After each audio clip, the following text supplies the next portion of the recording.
SSK Telugu పాఠశాలకు స్వాగతం సుస్వాగతం. నాకు ఒకటి చెప్పండి అమ్మా, ఎవరైనా ఎప్పుడైనా ఎవరి చేతిలోనైనా ఓడిపోవాలి అనుకుంటారా? అనుకోరు కదా. శిష్యాత్ ఇచ్చేత్ పరాజయం. కానీ గురువు ఎప్పుడు శిష్యుడి చేతిలో ఓడిపోవాలనుకుంటాడు. ఎందుకంటే శిష్యుడు తనకంటే ఉన్నత స్థాయిలో ఉండాలి అని గురువు ఎప్పుడూ కోరుకుంటాడు, ఎంతో ఆనందిస్తాడు. విద్యార్థుల యొక్క విజయమే తన విజయంగా భావిస్తాడు. విద్యార్థి భవిష్యత్తుకి 10వ తరగతి తొలిమెట్టు. విద్యార్థుల యొక్క 10 సంవత్సరాల శ్రమ ఫలితం. పరీక్షా సమయంలో విద్యార్థులు ఎంతో ఆందోళనకి గురి అవుతూ ఉంటారు. మొదటి పరీక్ష అయినటువంటి తెలుగు బాగా రాయగలిగితే వాళ్ళల్లో ఎంతో ఆత్మవిశ్వాసం పెరుగుతుంది. అందుకే అధికంగా మార్కులు తెచ్చుకోవాలన్నా, ఉత్తీర్ణత శాతం పెంచుకోవాలన్నా తెలుగులో ఉండేటటువంటి విభాగం 3లో వ్యాకరణ అంశాలు ఎంతగానో ఉపయోగపడతాయి. కాబట్టి ఈ 10వ తరగతి పబ్లిక్ పరీక్షల్లో 32 మార్కుల వ్యాకరణ అంశాలని ఒకే చోటికి తీసుకువచ్చి విద్యార్థులకు ఇంకా సులభతరం చేయటానికి నేను చేస్తున్నటువంటి ఈ చిరు ప్రయత్నం. 2025-26వ సంవత్సరానికి గాను 10వ తరగతి పబ్లిక్ పరీక్షలలో తెలుగు ప్రశ్నాపత్రంలోని విభాగం 3 వ్యాకరణాంశాలలో కొన్ని మార్పులు చోటు చేసుకున్నాయి. అవేంటో ఇప్పుడు చూద్దాం. మొదటిగా విభాగం 3లో 11వ ప్రశ్న అలంకారం. ఇంతకుముందు అలంకారం పేరు రాస్తే సరిపోయేది, కానీ ఇప్పుడు అలంకారం పేరుతో పాటు లక్షణం కూడా రాయాలి. దీనికి గాను 2 మార్కులు.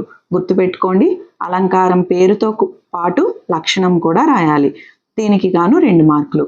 అలాగే 12వ ప్రశ్నలో గురులఘువులు గుర్తించి ఘన విభజన చేసి పద్యం పేరు రాయాలి. దీనిలో ఎటువంటి మార్పు లేదు. దీనికి గాను 2 మార్కులు. అలాగే 13వ ప్రశ్నలో అర్థాలు ఇవ్వటం జరుగుతుంది. 2 అర్థాలు ఇవ్వటం జరుగుతుంది. అందులో ఒక అర్థం మనం డైరెక్ట్గా రాయాలి, ఇంకొక అర్థం 4 ఆప్షన్స్ ఇవ్వడం జరుగుతుంది. సరైన అర్థాన్ని గుర్తిస్తే సరిపోతుంది. దీనికి గాను 2 మార్కులు. అలాగే 14వ ప్రశ్నలో పర్యాయ పదాలు ఇవ్వటం జరుగుతుంది. అర్థాల్లాగే ఇది కూడా ఒకటి డైరెక్ట్గా రాయాలి, ఇంకొకటి 4 ఆప్షన్స్ ఇవ్వటం జరుగుతుంది. సరైన పర్యాయ పదం గుర్తిస్తే సరిపోతుంది. దీనికి గాను 2 మార్కులు.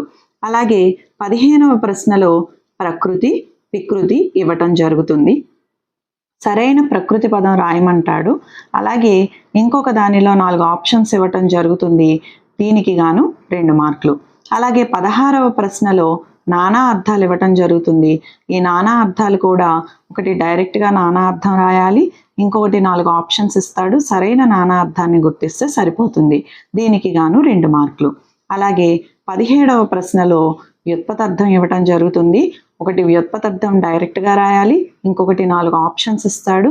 ఆ 4 ఆప్షన్స్లో కరెక్ట్ అయిన వ్యుత్పతార్థాన్ని గుర్తిస్తే సరిపోతుంది. దీనికి గాను 2 మార్కులు. అలాగే 18వ ప్రశ్నలో జాతీయాన్ని గుర్తించాలి. మనకి ఒక వాక్యం ఇస్తాడండి, ఆ వాక్యంలో సరైన జాతీయాన్ని గుర్తిస్తే సరిపోతుంది. చాలా ఈజీ అన్నమాట.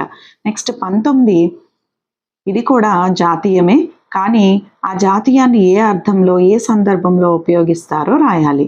అలాగే 20వ ప్రశ్న 21, 22 ఈ 3 ప్రశ్నలు కూడా సందులు విడతీయటం, రెండోది సంధి కలిపి రాయటం, మూడోది సంధి ఏ పదానికి చెందినదో రాయటం.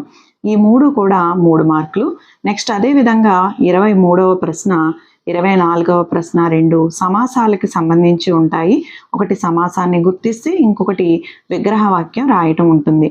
అలాగే 25వ ప్రశ్నలో ఆధునిక వచనాన్ని గుర్తించమంటాడు.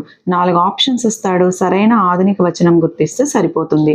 దీనికి గాను 1 మార్క్. అలాగే 26వ ప్రశ్నలో సరైన వ్యతిరేకార్థక వాక్యం రాయండి అన్నాడు. సరైన వ్యతిరేకార్థక వాక్యం రాస్తే దానికి గాను 1 మార్క్.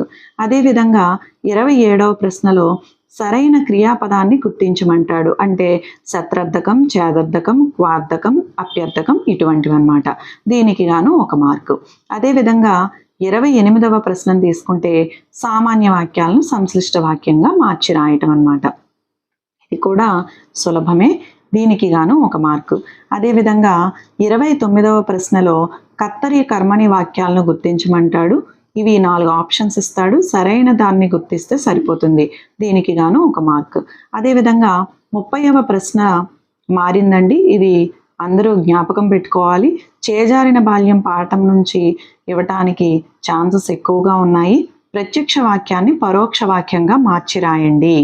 ఇది ఈ సంవత్సరం మారినటువంటిది. అందరూ గుర్తుపెట్టుకోండి. ప్రత్యక్ష వాక్యాన్ని పరోక్ష వాక్యంగా మార్చి రాయటం చేజారిన బాల్యం పాఠం నుంచి ఇవ్వటానికి ఛాన్సెస్ అనేవి ఎక్కువగా ఉన్నాయి. ఇది ఒక మార్క్. అండ్ అదేవిధంగా 31, 32, 33 ఈ 3 కూడా ఏ రకమైన సామాన్య వాక్యాలు గుర్తించి రాయాలి.